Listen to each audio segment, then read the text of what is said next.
7. Nasionalisme. Masalah global membutuhkan jawaban global. Mengingat bahwa seluruh umat manusia sekarang merupakan peradaban tunggal dan semua orang berbagi tantangan dan peluang bersama, mengapa orang Inggris, Amerika, Rusia, dan banyak kelompok lain beralih ke isolasi nasionalistis? Apakah kembalinya nasionalisme menawarkan solusi nyata untuk masalah dunia global kita yang belum pernah terjadi sebelumnya? Atau apakah itu adalah kegemaran untuk lari dari kenyataan yang dapat membawa umat manusia dan seluruh biosfer ke dalam malapetaka? Untuk menjawab pertanyaan ini, pertama-tama kita harus menghilangkan mitos yang tersebar luas. Berlawanan dengan kebijaksanaan umum, nasionalisme bukanlah bagian alami dan abadi dari jiwa manusia, dan itu tidak berakar pada biologi manusia. Benar, berulang-ulang kali manusia adalah hewan sosial dengan loyalitas kelompok yang tercetak dalam gen mereka. Namun selama ratusan ribu tahun Homo sapiens dan leluhur hominidnya tinggal di komunitas kecil yang jumlahnya tidak lebih dari beberapa lusin orang. Manusia dengan mudah mengembangkan kesetiaan kepada kelompok-kelompok kecil yang intim seperti suku, satu kompi prajurit, atau sebuah bisnis keluarga. Tetapi tidak alami bagi manusia untuk setia kepada jutaan orang yang tidak dikenalnya sama sekali.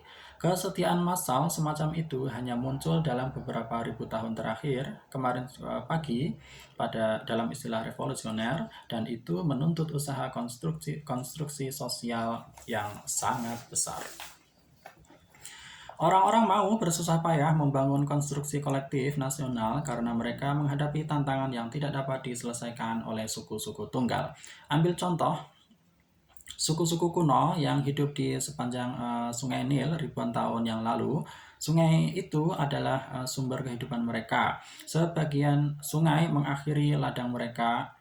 Sungai mengairi ladang mereka dan mengangkut barang dagangan mereka, tetapi sungai adalah sekutu yang tidak dapat diprediksi. Terlalu sedikit hujan, orang-orang mati kelaparan. Terlalu banyak hujan, sungai meluap dan menghancurkan seluruh desa. Tidak ada suku yang bisa menyelesaikan masalah ini sendiri-sendiri karena setiap suku hanya menguasai bagian kecil dari sungai dan hanya bisa memobilisasi tidak lebih dari beberapa ratus buruh. Hanya dengan upaya bersama untuk membangun bendungan besar dan mengairi ratusan kilometer kanal yang bisa dan menggali ratusan kilometer kanal yang bisa diharapkan untuk menahan dan memanfaatkan sungai yang besar.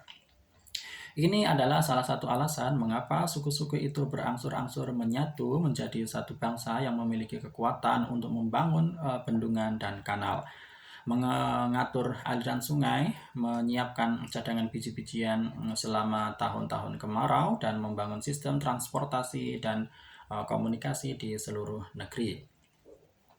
Meskipun memiliki keuntungan untuk mengubah suku dan klan menjadi satu bangsa bukanlah perkara mudah, baik di zaman kuno atau hari-hari ini. Untuk menyadari betapa sulitnya hal itu, cobalah dengan mengidentifikasi orang-orang yang sebangsa dengan Anda. Anda hanya perlu bertanya pada diri Anda sendiri, apakah saya kenal orang-orang ini? Saya bisa menyebutkan 2 saudara perempuan dan 11 sepupu saya, dan menghabiskan sepanjang hari berbicara tentang kepribadian, kebiasaan, dan relasi mereka, tetapi saya tidak bisa menyebutkan 8 juta orang yang berbagi kewarganegaraan Israel dengan saya, karena saya belum pernah bertemu dengan sebagian besar dari mereka, dan saya sangat tidak mungkin untuk bertemu dengan mereka di masa depan. Kemampuan saya untuk tetap merasa setia kepada masa yang tidak jelas ini bukanlah warisan dari nenek moyang pemburu pengumpul saya, tetapi lebih merupakan keajaiban sejarah baru-baru ini. Seorang ahli biologi Mars yang hanya mengenal anatomi dan evolusi Homo sapiens tidak pernah bisa menebak bahwa kera ini mampu mengembangkan ikatan komunal bersama jutaan orang asing. Untuk meyakinkan saya agar setia kepada Israel dan 8 juta penduduknya, gerakan Zionis dan negara Israel harus menciptakan peralatan pendidikan, propaganda, dan pengibaran bendera secara besar-besaran, serta sistem keamanan, kesehatan, dan kesejahteraan nasional. Itu tidak berarti ada yang salah dengan ikatan rantai nasional. Sistem yang besar ini dapat berfungsi tanpa kesetiaan massal, tidak dapat berfungsi tanpa kesetiaan massal dan memperluas lingkaran empati manusia untuk memiliki kelebihannya. Bentuk-bentuk patriotisme yang lebih ringan telah menjadi salah satu kreasi manusia yang paling unik. Mempercayai bahwa bangsa saya adalah unik, bahwa itu pantas untuk kesetiaan saya, dan bahwa saya memiliki kewajiban khusus terhadap anggotanya, mengilhami saya untuk peduli terhadap orang lain dan berkorban atas nama mereka. Merupakan kesalahan yang berbahaya untuk membayangkan bahwa tanpa nasionalisme kita semua akan hidup di surga liberal. Lebih mungkin kita malah akan hidup dalam kekacauan antar suku. Negara-negara yang damai, makmur, dan liberal seperti Swedia, Jerman, dan Swiss semuanya menikmati rasa nasionalisme yang kuat. Daftar negara-negara yang tidak memiliki ikatan nasional yang kuat termasuk Afghanistan, Somalia, Kongo, dan sebagian besar negara gagal lainnya. Masalahnya dimulai ketika patriotisme Cina berubah menjadi ultranasionalisme chauvinistik. Alih-alih mempercayai bahwa bangsa saya unik, yang berlaku juga bagi semua bangsa, saya mungkin mulai merasa bahwa bangsa saya adalah yang tertinggi, bahwa saya berutang kesetiaan penuh, dan bahwa saya tidak memiliki kewajiban yang signifikan kepada orang lain. Ini adalah lahan subur untuk konflik-konflik kekerasan. Selama beberapa generasi, kritik paling mendasar terhadap nasionalisme adalah bahwa ia menyebabkan perang.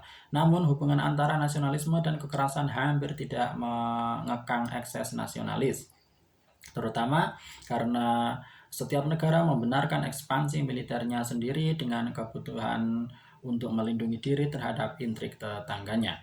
Sepanjang bangsa menyediakan sebagian besar warganya dengan tingkat keamanan dan kemakmuran yang belum pernah terjadi sebelumnya, mereka bersedia membayar harga dengan dalam bentuk darah. Pada abad ke-19 dan pada abad ke-19 dan awal abad ke-20, kesepakatan nasionalis masih tampak sangat menarik. Meskipun nasionalisme mengarah pada konflik yang menghebohkan dalam skala yang belum pernah terjadi sebelumnya, negara-negara modern juga membangun sistem kesehatan, pendidikan, dan kesejahteraan yang sangat besar. Pelayanan kesehatan nasional membuat pertempuran Passchendaele dan Verdun tampak berharga. Semuanya berubah pada 1945. Penemuan senjata nuklir secara tajam memiringkan keseimbangan dari kesepakatan nasionalis. Setelah orang-orang Hiroshima tidak lagi takut bahwa nasionalisme akan mengarah pada perang biasa, mereka mulai khawatir itu akan mengarah pada perang nuklir. Pemusnahan total memiliki cara untuk menajamkan pikiran orang, dan terima kasih yang tak terhingga pada bom atom dan hal yang mustahil terjadi, dan jin nasionalis dipaksa masuk, setidaknya setengah badan kembali ke dalam botolnya. Sama seperti penduduk di desa kuno di lembah Sungai Nil yang mengubah haluan kesetiaan mereka dari klan lokal ke kerajaan yang jauh lebih besar dan mampu menahan arus sungai yang berbahaya. Begitu juga di era nuklir, komunitas global secara bertahap berkembang melewati dan melampaui bangsa-bangsa, karena hanya komunitas semacam itu yang dapat menahan iblis nuklir. Dalam kampanye Presiden Amerika Serikat tahun 1964, Lyndon B. Johnson menayangkan iklan Daisy yang terkenal. Salah satu bagian propaganda yang paling sukses dalam sejarah televisi. Iklan dibuka dengan seorang gadis kecil yang mengambil dan menghitung kelopak bunga Daisy. Tetapi ketika dia sampai pada kelopak yang ke-10, suara pria logam mengambil alih, menghitung mundur dari 10 ke 0 seperti dalam hitungan mundur rudal. Setelah mencapai 0, kilatan luar biasa dari ledakan nuklir mengisi layar. Dan kandidat Johnson berbicara kepada publik Amerika dan mengatakan, ini adalah taruhannya untuk membuat dunia di mana semua anak Tuhan dapat hidup atau pergi ke kegelapan. Kita harus saling mencintai atau kita harus mati. Kita cenderung mengaitkan slogan Make Love, Not War dengan kontra budaya tahun 1960-an, tetapi faktanya sudah pada tahun 1964 kebijaksanaan itu diterima bahkan di kalangan politisi keras seperti Johnson. Konsekuensinya, selama nasionalisme Perang Dingin mengambil tempat di belakang untuk pendekatan yang lebih global terhadap politik internasional, dan ketika Perang Dingin berakhir, globalisasi tampaknya menjadi gelombang masa depan yang tak tertahankan. Diharapkan bahwa manusia akan meninggalkan politik nasionalisme sepenuhnya di belakang sebagai peninggalan zaman yang lebih primitif dan mungkin paling menarik bagi penduduk yang kurang informatif dari beberapa negara terbelakang.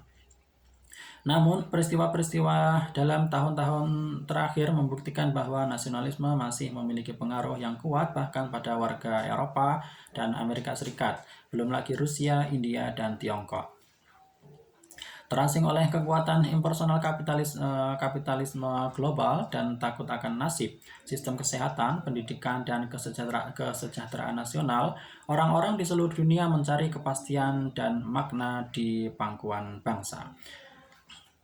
Namun, pertanyaan yang diajukan oleh Johnson dalam iklan DC itu bahkan lebih relevan saat ini daripada pada tahun 1964. Apakah kita akan membuat dunia di mana semua manusia dapat hidup bersama, atau kita semua akan pergi ke kegelapan?